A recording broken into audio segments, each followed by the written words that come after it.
17 ಸೀಸನ್ಗಳು, 1 title, ಆದರೂ 16,000 ಕೋಟಿಗೆ ಮಾರಾಟ ಆಯ್ತು. ಇದು ಕೋಇನ್ಸಿಡೆನ್ಸ್ ಅಲ್ಲ, ಇದು ಬಿಸ್ನೆಸ್ ಮಾಡೆಲ್.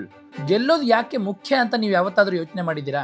ಫ್ಯಾನ್ಸ್ ಅನ್ನ ಎಂಗೇಜ್ಡ್ ಆಗಿಡೋಕೆ, ಮರ್ಚೆಂಡೈಸ್ ಮಾರೋಕೆ, ಸ್ಪಾನ್ಸರ್ಸ್ಗೆ ರಿಟರ್ನ್ ಆನ್ ಇನ್ವೆಸ್ಟ್ಮೆಂಟ್ ಅನ್ನ ತರೋದಕ್ಕೆ.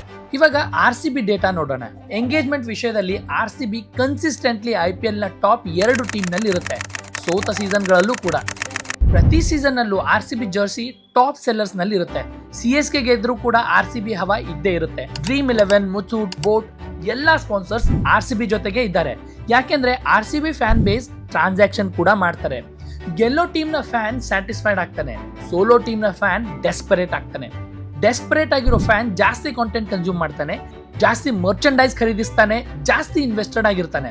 CSK ಜೊತೆ ಕಂಪೇರ್ ಮಾಡಿದ್ರೆ ಅದೊಂದು ವಿನ್ನಿಂಗ್ ಟೀಮ್, ಅವರಿಗೆ ಲಾಯಲ್ ಫ್ಯಾನ್ ಬೇಸ್ ಇದ್ದಾರೆ, ಆದ್ರೆ ಅವರು ಶಾಂತವಾಗಿರ್ತಾರೆ. CSK ಫ್ಯಾನ್ಸ್ ಸೆಲೆಬ್ರೇಟ್ ಮಾಡ್ತಾರೆ, RCB ಫ್ಯಾನ್ಸ್ ರೊಚ್ಚಿಗೆ ಹೇಳ್ತಾರೆ.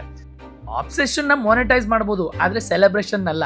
ಅದಕ್ಕೆ ತಾನೇ 16,000 ಕೋಟಿ ರೂಪಾಯಿ ಕೊಟ್ಟಿದ್ದು. ಇಷ್ಟೊಂದು ಲಾಸ್ ರೆಕಾರ್ಡ್ ಇದ್ರೂ ಕೂಡ. ಏನಂತೀರಾ? ನಿಮ್ಮ ಅನಿಸಿಕೆಗಳನ್ನ ಕಮೆಂಟ್ ಬಾಕ್ಸ್ ನಲ್ಲಿ ತಿಳಿಸಿ.